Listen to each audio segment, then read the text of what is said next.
Can you guys introduce yourselves? Hi, I'm Victoria Alsgaard. My name is Rhian Alsgaard. Okay. What is your personal stories with cancer? How much time do you have?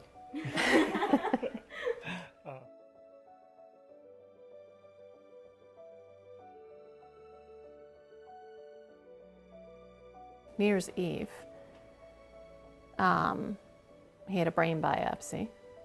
And then the next day we got the results and we were told that he had CNS lymphoma. The fellow came in to talk to us about it and said that he had 5 years to live. And I was just beyond devastated. I had a 9-month-old baby. I had just started a new career. We had just bought a house. And my husband was going to die. The year I was born, my father was diagnosed with lymphoma in his cerebellum. Well, my dad's had cancer since before I was born. He was diagnosed in 2001. At that point, actually, while he was going through the chemo, I thought he was going to die. He was very, very sick. I even had the daddy's really sick conversation with the girls, which was, pretty tough. Do you have any specific memories during your childhood involving cancer that you remember? We had this book.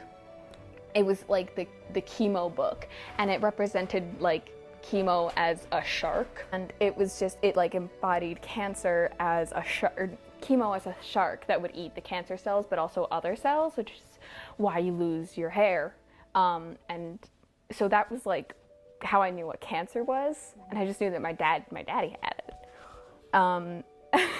Very, very difficult. And also why you're trying to provide your kids with a normal life, which is, the hardest thing, So 3 years ago, in 2016, May of 2016, I was diagnosed with breast cancer, and which was shocking. I was just kind of, what? My mom also got cancer in 2016, which that hit a lot harder because it was always my dad had cancer, never both of my parents have cancer. So I was juggling, a 2.5-year-old and a 5-year-old, and my husband going into the hospital every 2 weeks or every 3 weeks for a week at a pop.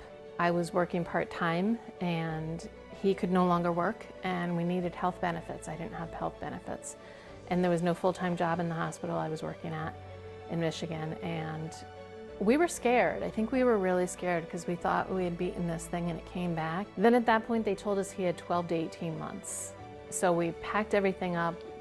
I got a job, a full-time job at Yale New Haven Hospital. Thank God, thank you, Yale. And and we came back here to Connecticut. But I think that's how we've handled everything. We've handled it all with humor. It is what it is. And very much so. I mean, it is what it is. And my mantra is, how much does it really matter? I don't get worked up about stuff. Today my house is an absolute disaster. You know what? Oh well. Life is too short to really, really stress yourself about things that just don't matter in the long run. And I think that's the biggest thing that this whole cancer thing has taught me, and I think you as well. That what really matters in life, and that's us and the girls, and just trying to be happy, focusing on being happy.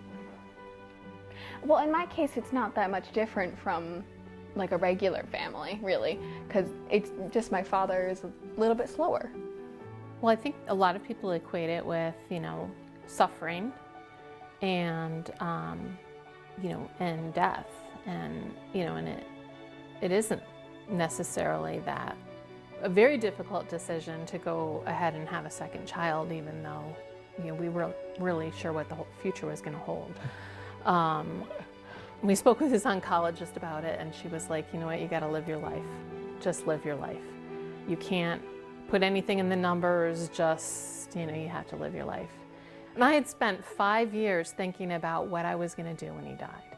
I think at that point I realized that I needed to just let it go and just live our lives. No one can control the fact that they do have cancer and that it did happen, it is what it is. I think the one thing I would say is that you just can't let it, control you. I think you have to live your life. You have to choose to live your life. An appreciation for every day. I didn't choose to win the battle. I didn't choose to have cancer. It's just the way it is. It's just, they've been raised in a household that's not normal or not the usual. I get frustrated very easily because I think I'm a stubborn person and I try to do too much. And then when I can't do it, it gets frustrating. My heart goes out to those two girls. It's like, it's not a normal situation. Some people say I'm like their hero or something. And I'm like, I don't see it that way, but I don't think it's because of anything specific that I've done that is made me do well. But they look at me, it's like, it's quite obvious. Yeah, I'm the man with the cane. I want to break down that wall of misconceptions that cancer makes you weak. It doesn't. My parents are two of the strongest people I know, and this has only made them stronger. That is, Ian is an acronym for I am non-compliant. So when they tell him that, as in he was given 5 years to live and he decided that no, I'm not, I'm going to live longer than that. I'm not going to pay attention to what they say. I do whatever the hell I want. So, yeah. It's kind of taught me that it's not a death sentence. There always is hope, even if it's just the tiniest bit. It's always there. Proud that both my parents are survivors. Was it last spring, I think it was, his doctor, said that he considers him at this point cured, which is, pretty darn amazing.